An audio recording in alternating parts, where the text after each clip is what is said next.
जय हिंद जय भारत स्टूडेंट्स, कैसे हो? मैं हूं प्रवीण कुमार प्रजापति, आपके सामने लेकर आया फिर से एक नया वीडियो जो है क्लास 10th का। उसके हमने अनेकों चैप्टर पूरे कर दिए सफलतापूर्वक और उसका हम लोग लेने जा रहे हैं एनसीईआरटी, वो भी न्यू एनसीईआरटी से निर्देशांक ज्यामिति। कौन सा चैप्टर है? निर्देशांक ज्यामिति। ठीक है, निर्देशांक ज्यामिति एक बहुत इंपॉर्टेंट सा चैप्टर हो जाता है अगर आप आगे जाके किसी भी तरह का इंजीनियर बनना चाहते हैं छोटा मोटा तो, और फिजिक्स में भी बहुत काम आता है ये चैप्टर, तो इसको बड़े ध्यान से सीखना रहता है। और किसी भी बोर्ड से अगर आप पढ़ रहे हो, राजस्थान, गुजरात, मध्य प्रदेश, यूपी, एमपी, किसी भी जो हिंदी मीडियम से रिलेट करता है जिसमें एनसीईआरटी बुक चलती है या दिल्ली बोर्ड से भी हो, तो उसमें ये बुक काम में आती है और ये वीडियो लेक्चर भी उसके काम में आने वाला है। ठीक है, और इन सभी बोर्ड के अंदर भी इस चैप्टर को मोस्ट इम्पोर्टेंट वेटेज दिया गया है, तो इस चैप्टर को बड़े ध्यान से हम लोग समझेंगे, पढ़ेंगे। ठीक है, तो आज उसका पहला लेक्चर है जिसमें हम लोग समझेंगे कि इसके बेसिक्स क्या होते हैं, निर्देशांक ज्यामिति को मापने के तरीके क्या होते हैं, जो 9th के 9वीं क्लास में भी एक चैप्टर आ चुका है, चैप्टर नंबर 3 हुआ करता था, लेकिन अभी ये जो चैप्टर है ये चैप्टर नंबर 7 है। तो 9वीं क्लास जो अच्छे से पढ़ के आएंगे उनके तो और अच्छे से चैप्टर समझ में आने वाला प्रारंभ में। अगर नहीं भी पढ़ के आए हो तो कोई बात नहीं, अपना दिमाग लेकर यहाँ पे बैठना है और शरीर के साथ सशरीर आपको उपस्थित होना है, तो आपको और अच्छे से समझ में आ जाएगा। ठीक है, आशा करते हैं आप लेक्चर पूरा ध्यान से अच्छे से देखेंगे। तो चैप्टर का नाम है निर्देशांक ज्यामिति। ठीक है, निर्देशांक ज्यामिति यानी क्या होती है? पहले ज्यामिति को हम लोग इंग्लिश में क्या बोलते हैं? जियोमेट्री। क्या बोलते हैं? जियोमेट्री। ठीक है, जियोमेट्री मतलब क्या होता है? जियो यानी जमीन का एक भाग, उसका मापन। ठीक है, अब ज्यामिति किस तरह की हो सकती है? ठीक है, हम लोग जनरली ज्यामिति के एक होता है 1 डायमेंशनल, एक होता है 2 डायमेंशनल, एक होता है 3 डायमेंशनल। आप लोग जो बोलते हो ना कि 1D और 2D और 3D वीडियो, जैसे आप नहीं बोले 3D 2D 1D, ये 1D और 2D के बारे में लोगों को इतना नहीं पता होता है, आपको ज़्यादातर 3D के बारे में पता होता है। बोलते ये व्यू बड़ा 3D है, बहुत अच्छा है, या 3D वीडियो देखना बहुत अच्छा रहता है, या फिर 3D व्यू बहुत अच्छा दिख रहा है, वहाँ का 3D व्यू था। ठीक है, तो 1D 2D और 3D में आप लोग अंतर समझेंगे। ठीक है, पहले तीनों में क्या अंतर है, फिर उसके बाद हम लोग स्टार्ट करेंगे उसमें जो दूरियों का मापन होता है वो किस तरीके से होता है। उनमें कुछ त्रिभुजों का मापन आ जाएगा, कुछ मध्य बिंदुओं का मापन आ जाएगा, तो उसमें रहने वाली मेजोरिटी ऑफ हम लोग देखेंगे उनके बीच के डिस्टेंस का मापन, यानी उनके बीच की दूरी का मापन कैसे करेंगे। ठीक है, अच्छा 1 डायमेंशनल क्या होता है? यानी एक विमीय होता है हिंदी में, 2D मतलब 2 विमीय होता है, 3D मतलब 3 विमीय होता है। जैसे कि अब मैं आपको उदाहरण तरीके से समझा सकता हूँ, जैसे 1D का उदाहरण हम लेंगे, जैसे कि एक रेखा है या एक ये लिटी जो मैंने बनाई है, ये 1D का उदाहरण हम लोग कह सकते हैं। 1D मतलब क्या होती है? इसका एक ही मापन हो, या तो लंबाई हो या चौड़ाई हो या ऊंचाई हो। ठीक है, 2D मतलब उसके 2 तरीके के मापन हो। ठीक है, जैसे कि एक लंबाई भी हो और चौड़ाई भी हो। 3D में 3 तरीके के मापन की विमाएँ होती है, जैसे लंबाई, चौड़ाई और ऊंचाई भी हो सकती है। ठीक है, अब ऊंचाई किसी भी साइड हो सकती है, जैसे इसको मैंने लंबाई मान लिया और इसको चौड़ाई मान लिया, तो ये ऊंचाई बाहर की ओर हो जाएगी या पीछे की ओर हो जाएगी।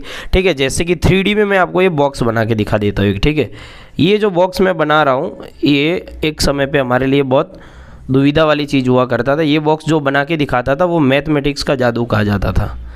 ठीक है, लेकिन अब ये बॉक्स बनाना इजी हो गया। ठीक है, तो ये बॉक्स बनाया मैंने, जो ये व्यू आपको दिया है इसको 3D व्यू बोलते हैं। ठीक है, और यहाँ पे जो मैं व्यू दूंगा इसको मैं बोलूँगा 2D, बस ये मात्र 2D है। तो आप देखोगे इसके पास सिर्फ लंबाई और चौड़ाई है, इसके पास आप क्या देखोगे, इसके पास लंबाई भी है, चौड़ाई भी है और ऊंचाई भी है, तो ये 3D व्यू कहा जाएगा। और ये मात्र एक रेखा है, इसको अपने या तो लंबाई बोलो या चौड़ाई बोलो या ऊंचाई बोलो, तो ये फर्क होता है 1D 2D और 3D में। ठीक है, यानी एक विमीय, द्विविमीय और त्रिविमीय में। ठीक है, और उसमें से 1D तो सबको आता, आपको बताया जाएगा कि यहाँ से तक की दूरी तो आप इजीली निकाल पाओगे, तो ये तो हमारे सिलेबस के अंदर ही नहीं है, यानी ये छोटे बच्चों की बात है। ठीक है, और इसके बाद 3D हम यहाँ पे फिलहाल लेंगे ही नहीं, 3D 11th और 12th में आता ज़्यादातर। तो हमको इस चैप्टर में जो मैक्सिमम पढ़ना है वो 2D के बारे में। क्या पढ़ेंगे हम लोग? 2D के बारे में। आप 3D, अच्छा 3D फिल्म में आप अक्सर एक मूवियाँ देखने जाते हो, आप जब मूवी देखते हो तो मूवी 2 तरह की आजकल चलती है, जैसे मार्वल स्टूडियो DC की चलती है। ठीक है, तो उसमें मूवी आप 3D के नाम भी सुने होंगे। ठीक है, और ये 2D का भी नाम आप सुने होंगे। 2D और 3D में क्या अंतर होता है? पहले मूवी सिर्फ मूवी कही जाती थी, अब मूवियों को 2 भागों में बांट लिया गया, जिसमें एक को हम 2D बोलते हैं, एक को 3D बोलते हैं।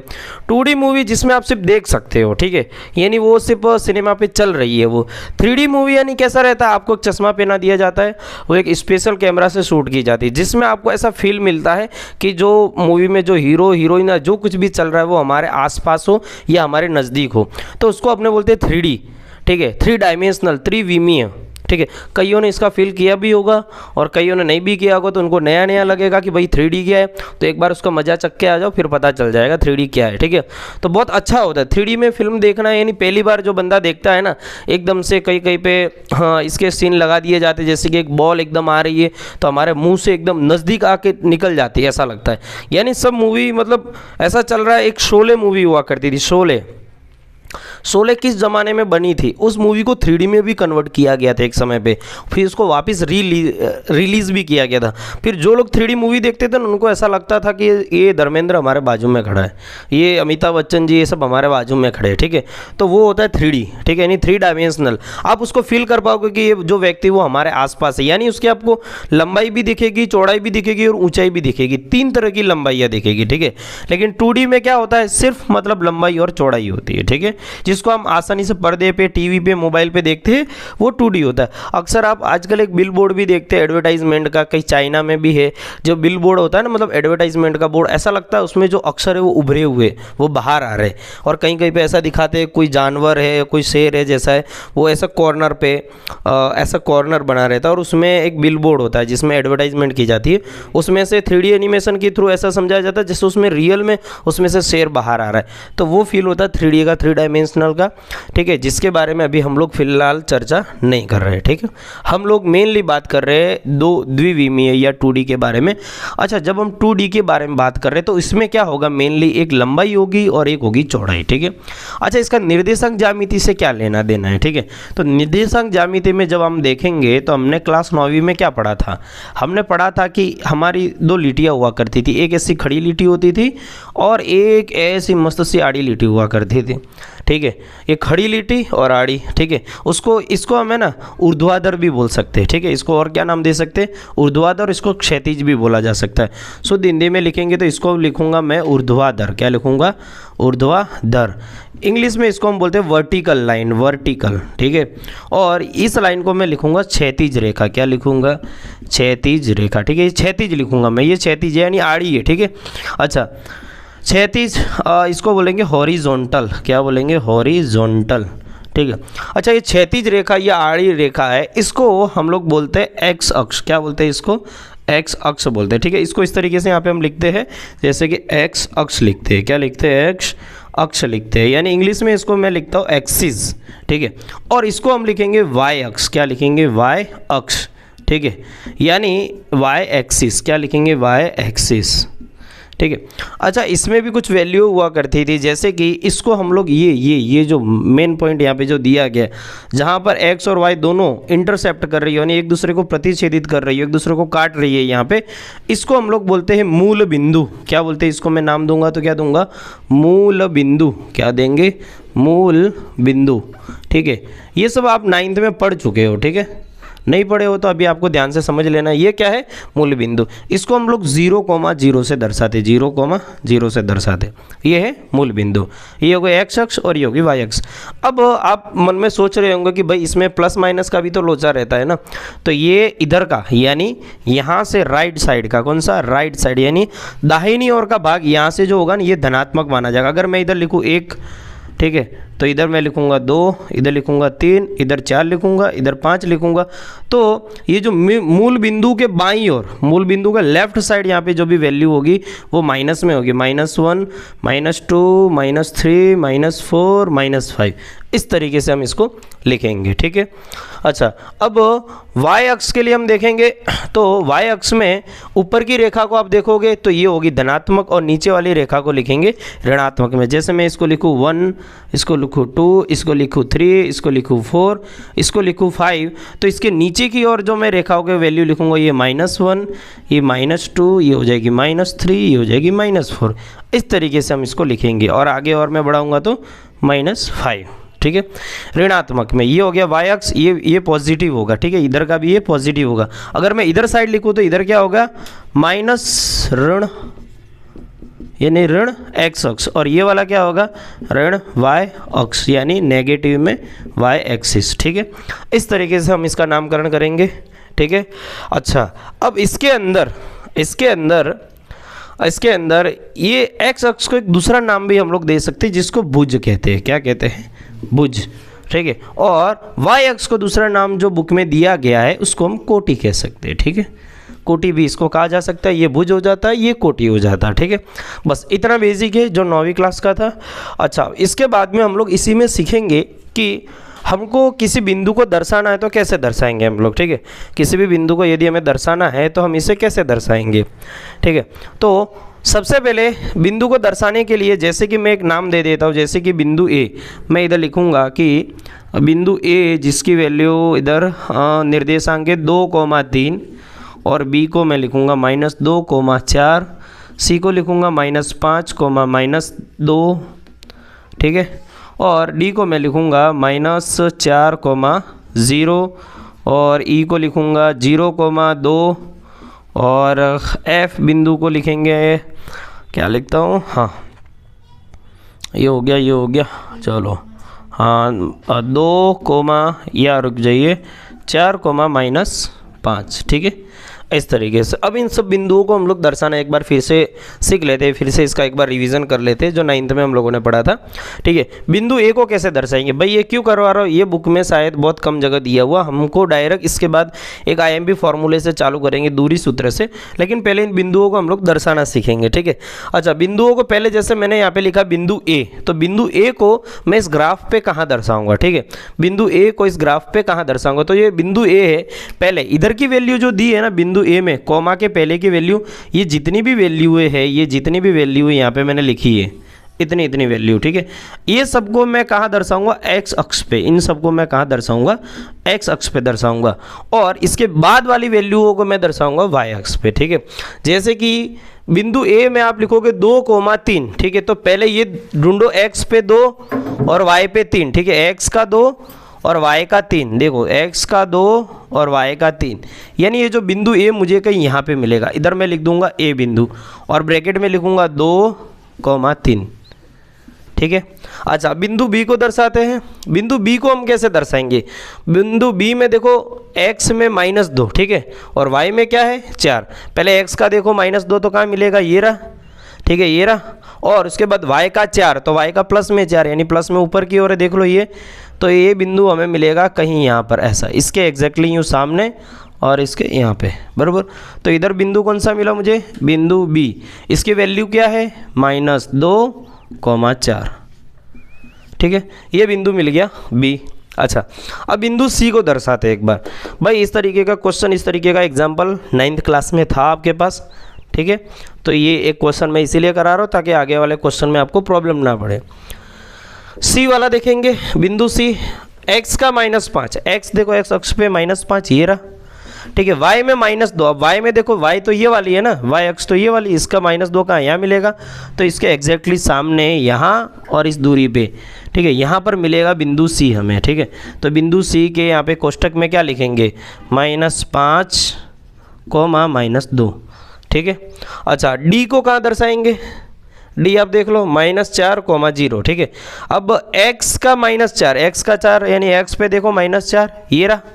ठीक है, और y का 0 यानी y पे तो कहाँ 0, यहीं पे ये, तो यहीं पे मिलेगा। ठीक है, यहाँ बिंदु मुझे मिल गया, यानी मैं इधर क्या लिखूंगा, जैसे यहाँ पे कौन सा था बिंदु D था, तो कोष्टक में लिखूंगा -4,0। ठीक है, ये मुझे बिंदु D मिल गया। ठीक है, अच्छा अगला बिंदु है E, x पे देखो 0, तो x का 0 ये रहा, y का 2, तो y का 2 कहाँ है, यहाँ पे है, तो यहाँ पे मिलेगा बिंदु।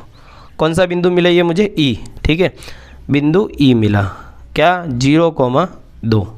ठीक है, लास्ट में देखेंगे बिंदु F। इतने बिंदु को आप जब दर्शाना सीख जाओगे तो लगभग इस चैप्टर का बेसिक आपके पास क्लियर हो जाएगा। ठीक है, बिंदु F देखेंगे तो 4, -5, F ढूंढो, 4, -5, 4, x का 4 कहाँ मिलेगा, x पे 4 देखो ये रहा। ठीक है, y का -5, यानी यहाँ पे आके कहीं मिलेगा, यानी इसकी सीधी रेखा में लगभग यहाँ पे ये बिंदु मुझे मिल जाएगा। कौन सा बिंदु है, F। ठीक है, F होगा और इसको 4, -5, बराबर, ये बिंदु मुझे यहाँ पर मिल गया। अच्छा, इस तरीके का ग्राफ भी 9th क्लास में थे। ठीक है, हालांकि 10वीं में इतने खास ग्राफ नहीं आते, लेकिन ये दर्शाना अपना आपको आना बड़ा ज़रूरी हो जाता है। ठीक है, तो इसी के साथ में होमवर्क में भी ऐसे 2-3 बिंदु आपको नया ऐसा ग्राफ बनाना है जिसको दर्शाना रहेगा। अच्छा, यहाँ पे मैंने 5 तक नंबरिंग की है। ठीक है, आप कहाँ तक करोगे, तो यहाँ पे देखोगे एक्स पे हाईएस्ट वैल्यू कौन सी है, देख लो एक्स पे -5 है, तो यहाँ पे मिनिमम -5 तो एक्स पे होना ही चाहिए। ठीक है, और y पे क्या है, y पे -5 है, तो यहाँ पे भी -5 होना ही चाहिए। इस तरीके से जैसे मान लो कि मैं इधर लिख देता y पे 8, ठीक है, तो ये 0 और 8, तो y पे 8 मुझे चाहिए ही चाहिए था प्लस में, तो ये मैं दर्शा पाऊंगा, यानी मिनिमम मुझे 8 तक यहाँ पर जाना ही पड़ेगा। इस तरीके से आपको ग्राफ बनाने रहेंगे। तो उसमें एक बिंदु मैं यहाँ पे दर्शा देता हूँ, बिंदु, हाँ चलो H2,3 बिंदु HI दर्शाएंगे हम लोग, 4,6 J दर्शाएंगे, 0,7, ठीक है, बिंदु K दर्शाएंगे, 9,-2 के L दर्शाएंगे, 7,-2, ठीक है। तो ये इतने बिंदु आपको दर्शाने। चलो अब हम बढ़ते हैं मेन हमारे चैप्टर की ओर। मेन चैप्टर में क्या क्या रियल चैप्टर की ओर बढ़ रहे हैं। इसी चैप्टर में रियलिटी में हमको क्या समझना है, तो रियलिटी में जो हमें समझना है वो है दूरी सूत्र। क्या है, सबसे पहला और मोस्ट इम्पोर्टेंट इस चैप्टर का जो टॉपिक है वो है दूरी सूत्र। क्या है भाई दूरी सूत्र,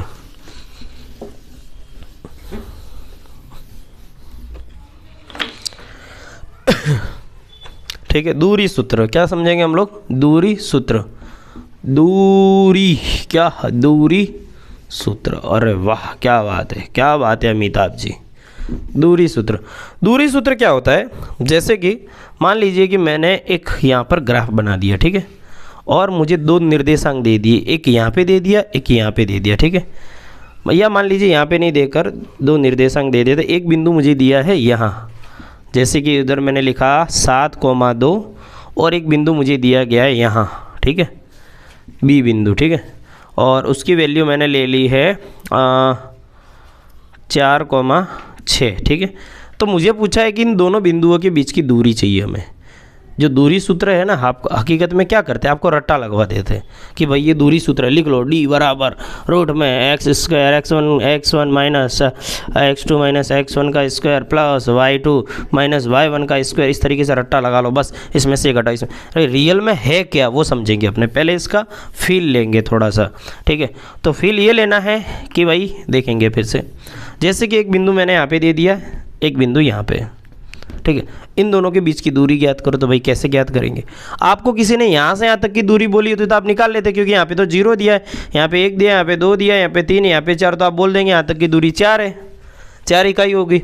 लेकिन यहाँ से यहाँ तक की दूरी कैसे निकालेंगे, तो यहाँ से यहाँ तक की दूरी के लिए यहाँ पे आपको बिंदु पहले से दिए होंगे, जैसे कि बिंदु A जिसकी वैल्यू मुझे यहाँ पे दी गई है 3,1, ठीक है, और बिंदु B जिसकी वैल्यू यहाँ पे मुझे मान लीजिए दी गई है -4,5, ठीक है, इस तरीके से दिए।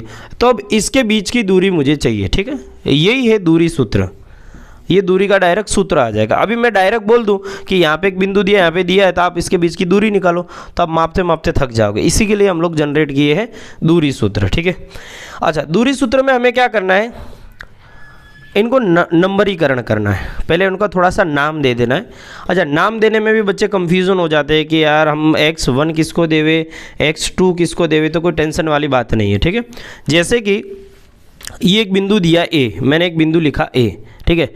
अच्छा, अभी एक और दूसरा बिंदु दे देता हूँ, चलो ये बिंदु A यहाँ की ना देकर मैं पॉजिटिव में ले लेता हूँ, ठीक है, यहाँ का दे देता हूँ, ठीक है। तो यहाँ पे बिंदु मिलेगा मुझे B, और इसका मैं लिख दूँगा 7,2, ठीक है, हाँ 7,1 लिख देता हूँ, चलो 7,1 लिख दिया। अब बोल दिए कि भैया इधर से इधर की दूरी क्या करनी है, ठीक है। तो मैंने इधर बिंदु A लिखा, तो A का आप निर्देशांक देखो क्या दिया है, 3,1, ठीक है। निर्देशांक यानी इसको कोऑर्डिनेट बोलते हैं, ठीक है। निर्देशांक को आप क्या बोलते हैं, कोऑर्डिनेट ज्योमेट्री, ज्यामिति यानी ज्योमेट्री, निर्देशांक यानी कोऑर्डिनेट। आप देखोगे A के निर्देशांक क्या है, 3,1, क्या है 3,1। B के निर्देशांक देखेंगे तो कितना मिलेगा, 7,1, ठीक है। अच्छा, तो हमको ऐसा मान के चलना है कि इसकी वैल्यू x1 है। अच्छा, आपको पता है ना कि ये x है, ये भी x का कोऑर्डिनेट है, x निर्देशांक x का और ये वाला y का और ये वाला भी y का, ठीक है। तो इसको मैं मान लूँगा x1 और इसको मैं मान लूँगा x2, ठीक है। इसको मैं मान लूँगा y1 और इसको मैं मान लूँगा y2, बस। ठीक है। अभी कोई बच्चा बोलता है नहीं सर मुझे इसको x1 मानना है, इसको x2 मानना है, तो भाई कोई बात नहीं, तुम इसको x2 मान लो। अगर इसको x2 मानोगे तो फिर इसको y2 मानना पड़ेगा, ठीक है। इस तरीके से हम लोग पहले इनको मान लेंगे, फिर सूत्र के अंदर रखेंगे। तो सूत्र क्या कहता है, सूत्र हकीकत में क्या कहता है, सूत्र यही कहता है कि भाई x2 माइनस x1 का स्क्वायर, ठीक है, प्लस y2 माइनस y1 का स्क्वायर, ठीक है। अगर कोई आपको बोले कि क्या ये सूत्र सही है, ठीक है, कोई बोले क्या ये सूत्र सही है, तो भाई हाँ सही है। अगर मैं इस सूत्र को ऐसे लिखूँ तो d बराबर, अगर मैं इस सूत्र को ऐसे लिख दूँ तो y2 माइनस y1 का square plus x2 minus x1 का स्क्वायर। तो क्या अब ये सूत्र सही है, क्या अब ये सूत्र सही है, ठीक है। कौन गलत बोल रहा है, सही है। अच्छा अगर मैं इसी फॉर्मूले को ऐसे लिख दूँ, जैसे कि इसी फॉर्मूले को अब मैं थोड़ा अलग ढंग से लिखता हूँ, ठीक है। अलग ढंग से कैसे लिखेंगे, ये अब मैंने इधर x2 माइनस x1 किया था, मेरा दिमाग खिसक गया, ले भाई मैं तो x1 माइनस x2 का स्क्वायर करूँगा, फिर प्लस y1 माइनस y2 का स्क्वायर करूँगा। ले भाई अब क्या करोगे, तो क्या अब ये सही है। अभी दूसरा लिख देता हूँ, d बराबर x1 माइनस x2 का square plus y2 minus y1 का स्क्वायर। क्या अब ये सही है, ठीक है। मैंने एक ही सूत्र को घुमा फिरा के 2-3 बार लिख दिया है, ठीक है। कंफ्यूज नहीं होना है इसमें, ठीक है। देखो ये और ये एकदम डिट्टो सेम है, कुछ नहीं है, मैंने खाली आगे पीछे किया है, ठीक है। ये एकदम दोनों के दोनों सेम है। ये वाले में मैंने क्या किया है, देखो एस में x2 में से x1 घटाया था, इधर y2 माइनस y1 घटाया था, इसमें मैंने खाली पलटा दिया, उल्टा कर दिया, तो टेंशन वाली बात नहीं है, वो भी सेम ही है और सही ही है, ठीक है। दूसरा भी सही है, नहीं सब सूत्र हमारे यहाँ पे सही हो जाते, कोई गलत नहीं है, ठीक है। बढ़ते हैं हम अगले क्वेश्चन की ओर। अच्छा ये वाले का क्या कहोगे आप लोग, क्या ये सही है, क्या ये वाला सूत्र सही है, कैसे सही होगा, है ये गलत हो जाएगा, ठीक है,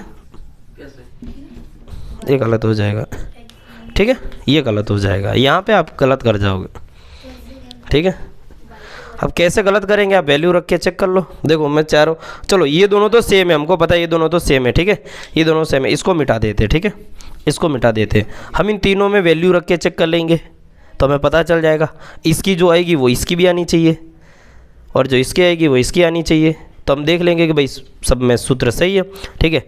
चलो कर लेते हैं भाई, चलो इसका निकालते हैं, d बराबर रूट में x2 माइनस x1, ठीक है, x2 माइनस x1, x2 की वैल्यू कितनी है देखो 7, माइनस x1 की वैल्यू कितनी है 3 का स्क्वायर हो जाएगा, प्लस y2 की वैल्यू कितनी है 1, माइनस y1 की वैल्यू कितनी है 0, अरे 1 हो जाएगी, इसका स्क्वायर बराबर 7 माइनस 3 4 का स्क्वायर प्लस 1 में से 1 घट जाएगा तो 0 का स्क्वायर, ठीक है। इसका उत्तर कितना आएगा 4 का स्क्वायर, खाली क्योंकि 0 का स्क्वायर होता तो वो 0 हो जाएगा, स्क्वायर से 2 कट जाएगा, आंसर आएगा 4, ठीक है।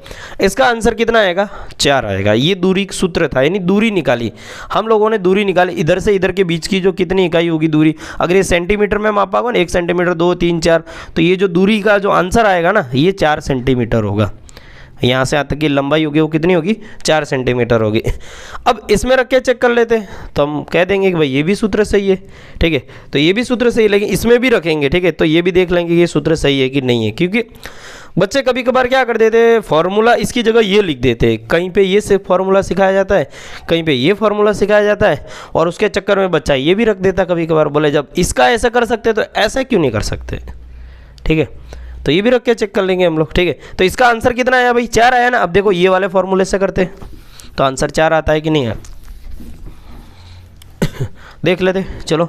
अच्छा दूरी सूत्र, पहले इसको मिटाओ, थोड़ा इसको भी मिटाओ। आंसर कितना आया था पहली बार में 4 आया था ना। अब ये फॉर्मूला लगा था, देखो d बराबर रूट में x1 माइनस x2 का square plus y1 minus y2 का स्क्वायर, ठीक है।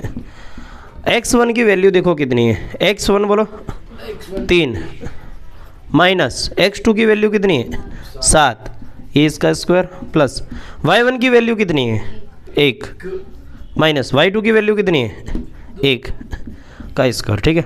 अब आप देखोगे 3 में से 7 घटाओ तो -4 का स्क्वायर प्लस 1 में से घट जाएगा तो ये हो जाए 0 का स्क्वायर। भाई पता है क्या हो रहा है यहाँ पे -4 का स्क्वायर वो 16 ही होता है, ठीक है, कितना होगा प्लस में 16 होगा। अब ये 16 जो है किसका वर्गमूल है? तो 4 का है, तो d बराबर 4 सेंटीमीटर। फिर से सही आया, क्या बात है। यानी फॉर्मूला ये वाला भी सही है। अब नीचे वाला चेक कर लेते हैं, ठीक है, वो सही है कि नहीं है। नीचे वाले में हम लोगों ने क्या किया है, ये तो ऐसे लिखा, खाली इसमें पलट दिया है। मैंने क्या कर दिया है, y2 माइनस y1 कर दिया है। अच्छा, ये इस क्वेश्चन के लिए आंसर सही होने वाला है, क्योंकि यहाँ पे एक में से एक लिखा हुआ है, तो इसके लिए इसमें आंसर सही होने वाला। बाकी ये फार्मूला गलत है, ठीक है। हाँ, क्योंकि इसमें तो घट जाएगा ना, y1 में से y2, फिर से यही रह जाएगा। इसके लिए इस क्वेश्चन के लिए फार्मूला सही हो जाएगा खाली, बाकी ये फार्मूला गलत है, ठीक है। हाँ, अभी हम लोग करते तो सही हो जाता तुरंत साफ करके ठीक है। अरे भाई बढ़ जा। तो क्या कहेंगे इस फार्मूले के बारे में, क्या ये सही है? क्या है ये फार्मूला सही है? गलत है? पक्का? मैं प्रूव कर दूं कि सही है तो सही है। क्या कहोगे, बोलो। ठीक है, तो अब इस फार्मूले को साइड में हटा दो। अब हमें जो मेन ध्यान में रखना है वो क्या करना है देख लेते हैं। देखेंगे विद्यार्थीगण, पहला फार्मूला दूरी सूत्र का बराबर ये हो जाएगा x2 माइनस x1 का square plus y2 minus y1 का स्क्वायर, ठीक है। ओके, ए भैया ऐसे दिखाओ थोड़ा।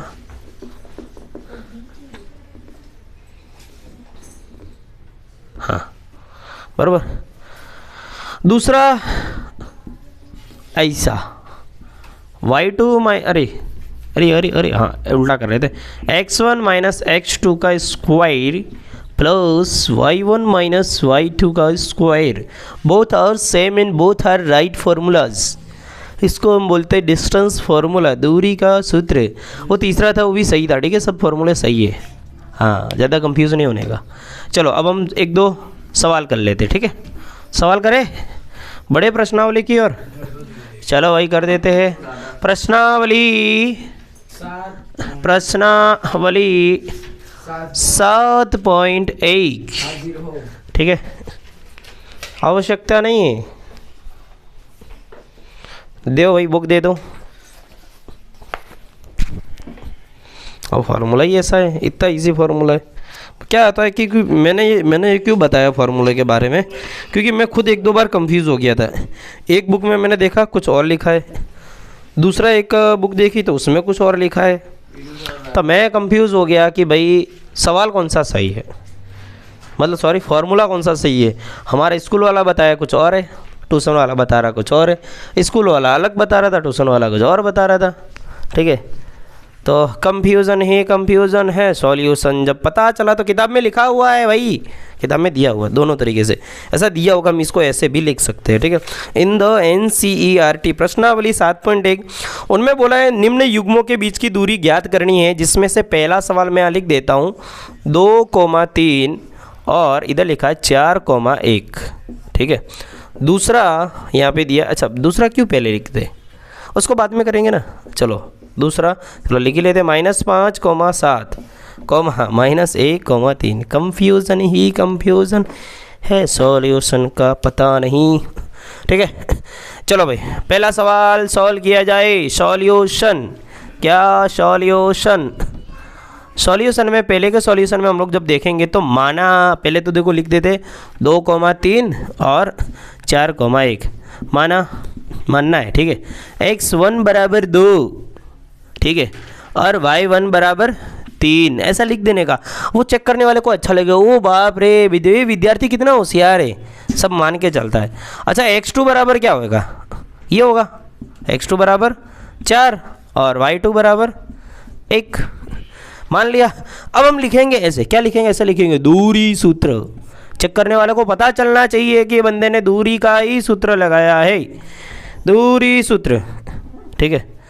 कितना दूरी सूत्र, क्या है दूरी का सूत्र, x2 सबसे फेवरेट माइनस x1 का square plus y2 minus y1 का स्क्वायर, ठीक है, बरोबर। कोई फ़र्क नहीं पड़ता, आप इसको आगे पीछे करो तो कोई फ़र्क नहीं पड़ता। अब सॉल्यूशन, वाह क्या बात है, रेड मार्कर फेवरेट 1, ठीक है। देखो x2 की वैल्यू देखो 4 माइनस x1 की वैल्यू 2 का स्क्वायर प्लस y2 की वैल्यू देखो 1 माइनस y1 की वैल्यू देखो 3 का स्क्वायर। अच्छा ये बताओ कि फॉर्मूला हर कंडीशन में सही क्यों हो जा रहा है? आप इसको घुमा रहे हो, सही इसलिए हो रहा है क्योंकि अब 1 में से 3 घटाओगे तो -2 आएगा। -2 का स्क्वायर 4 ही होता है। या 3 में से 1 घटाओ तो 2 आ रहा है, 2 का स्क्वायर भी 4 ही होता है। ठीक है, इसके लिए फॉर्मूला आप घुमाओ चाहे पिटाओ कैसे भी करो आंसर सही आने वाला है। तो फॉर्मूले के चक्कर में टेंशन है। हाँ, आप x2 में से y2 मत घटा देना, ठीक है, ऐसा मत कर देना कि इसको उठा के यहाँ ले आवे। ठीक है, x2 में x के साथ x वाली जोड़ी, y के साथ y वाली जोड़ी रखनी है। इसको आगे रखो पीछे रखो, इसको आगे रखो पीछे रखो, कभी भी कोई फर्क नहीं पड़ता है, आंसर सही ही आएगा। ठीक है, लिख के ले लो प्रवीण बाबा का मंत्र। ठीक है, अच्छा 4 में से 2 घटाओ तो बचेगा 2, इसका स्क्वायर प्लस 1 में से 3 घटाओ तो -2 का स्क्वायर। ठीक है भाई, इसको यहाँ सॉल्व करते हैं, कंटिन्यू करेंगे यहाँ पर d बराबर। ठीक है, 2 का स्क्वायर कितना हो जाएगा? 2 का स्क्वायर 4 प्लस ये -2 का स्क्वायर भी कितना होता है? 4। 4 और 4 ये कितना हुआ? 8। अच्छा 8 को ऐसे भी तो लिख सकते हैं ना भाई, क्या क्या क्या क्या 8 को ऐसे भी तो लिख सकते हैं 4 गुणे 2। अच्छा 4 गुणे 2 को अलग भी तो लिख सकते हैं, √4 गुणे √2।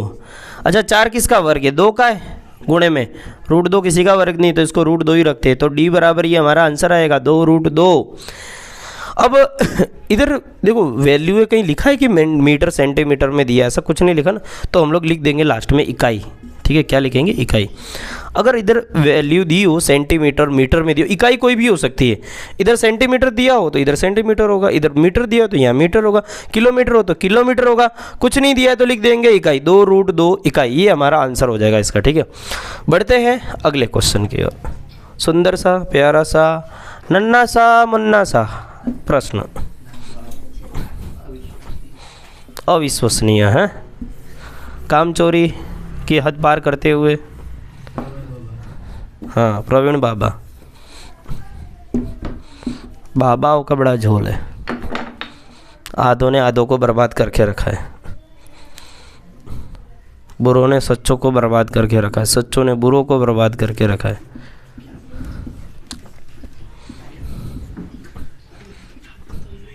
ठीक है भाई, इसको लिख लेंगे x1, ये क्या हो जाएगा फिर y1, इसको क्या लिखेंगे x2 और इसको क्या लिखेंगे y2। बराबर, ये हो गया क्वेश्चन, बन गया। यहाँ पे लिख देना हो भाई, माना कि अपनी होशियारी दिखानी है थोड़ी बहुत यहाँ पे, ऐसे में। ये तो मैंने शॉर्टकट में लिखा है, क्वेश्चन फटाफट हो जाए इसके लिए, बाकी अभी मैंने पिछली बार लिखा था वैसे लिखने का इसमें हो। अच्छा अब हम बढ़ते सॉल्यूशन। अरे मैं तो भूल ही गया था, my favourite one red colour. बराबर d बराबर √x2 माइनस x1। x2 की वैल्यू कितनी है? -1, इधर माइनस। x1 की वैल्यू कितनी है बोलो? ये -5, इधर भी माइनस, तो इधर ब्रैकेट में रख देंगे -5। ठीक है, इसको ऐसे फिर बड़ा ब्रैकेट कर देने का ऐसा। बराबर, कितना अच्छा लग रहा है, सुंदर सा। इसका स्क्वायर है, ठीक है, प्लस y2 की वैल्यू देखो, y2 की वैल्यू 3 माइनस y1 की वैल्यू देखो 7 का स्क्वायर। ठीक है, -1। अच्छा माइनस माइनस का गुणा होता है, ये प्लस होगा, इसका ब्रैकेट जब खुलेगा तो ये आ जाएगा 5, ब्रैकेट के बाहर स्क्वायर प्लस 3 में से 7 घटाओ तो क्या आएगा? 3 में से 7 घटाएगा -4 का स्क्वायर। ठीक है, इसको यहाँ सॉल्व करेंगे तो d बराबर आगे -1 और +5, ये हो जाता है 4 का स्क्वायर, प्लस ये होगा -4 का स्क्वायर। क्या? -4 का स्क्वायर। तो d बराबर 4 का स्क्वायर होगा 16, प्लस -4 का स्क्वायर भी 16 ही होता है। ठीक है, स्क्वायर किसी भी चीज़ का पॉजिटिव ही आने वाला है, ये मैंने कई बार बताया हुआ। ठीक है, मैं फिर से बता दूँ, जैसे 2 का स्क्वायर आप करोगे तो 4, 3 का स्क्वायर करोगे तो कितना आएगा? 9। ठीक है, 4 का स्क्वायर करोगे तो 16, 5 का स्क्वायर करोगे तो 25 आएगा। अब -2 का स्क्वायर करो तो भी प्लस में ही 4 आएगा, -3 का स्क्वायर करो तो भी प्लस में 9 आएगा, -5 का स्क्वायर करो तो भी 25 ही आएगा। कारण तुम जानते हो, नहीं तो मैं बता देता हूँ, खाली 1 मिनट रुकना है। कैसे बताऊँगा? कैसे? क्योंकि जब -5 का स्क्वायर हम कर रहे तो 25 क्यों आ रहा है, मैं बता देता हूँ। देखो क्यों आ रहा है ऐसा, जैसे -4 का मैंने 16 लिखा नहीं, क्यों लिखा, चलो -4 का ही लिखता हूँ ना। -4 का स्क्वायर प्लस में 16 क्यों आया, क्योंकि -4 का स्क्वायर मतलब क्या होता है, हमने सीखा है कि -4 का गुणा -4 से होता है, ये हमने सीखा हुआ है। स्क्वायर मतलब क्या हुआ, जो संख्या दी है उसका 2 बार गुणा, ठीक है। क्यूब मतलब क्या होता है, 3 बार गुणा। अच्छा 4 चौके क्या होगा 16, माइनस का गुणा माइनस से हुआ तो आंसर आया प्लस में, जादू, ठीक है। तो 16 कितना होता है भैया, हाँ 32, ठीक है। अच्छा 32 को ऐसे भी तो लिखा जा सकता है ना, 32 को 16 गुणे 2, ठीक है। अच्छा इसको हम ऐसे भी तो लिख सकते हैं ना, √16 गुणे √2, हमने थोड़ा अलग अलग कर दिया। अच्छा 16 किसका वर्ग है, यानी 16 का वर्गमूल क्या है, वो है 4, और ये √2 अकेला, ये हो जाएगा आंसर, ये इसकी इकाई 4√2 इकाई, ठीक है। अगला क्वेश्चन हम लोग करेंगे अगले लेक्चर में, तब तक के लिए जय हिंद जय भारत, मिलते हैं अगले लेक्चर में। चैनल को सब्सक्राइब करें, लाइक करें, कमेंट भी करें और शेयर भी करें, खास करके हिंदी मीडियम के विद्यार्थियों के लिए जिनके लिए मार्केट में बहुत कम कंटेंट अवेलेबल है, ठीक है। मिलते हैं अगले लेक्चर में।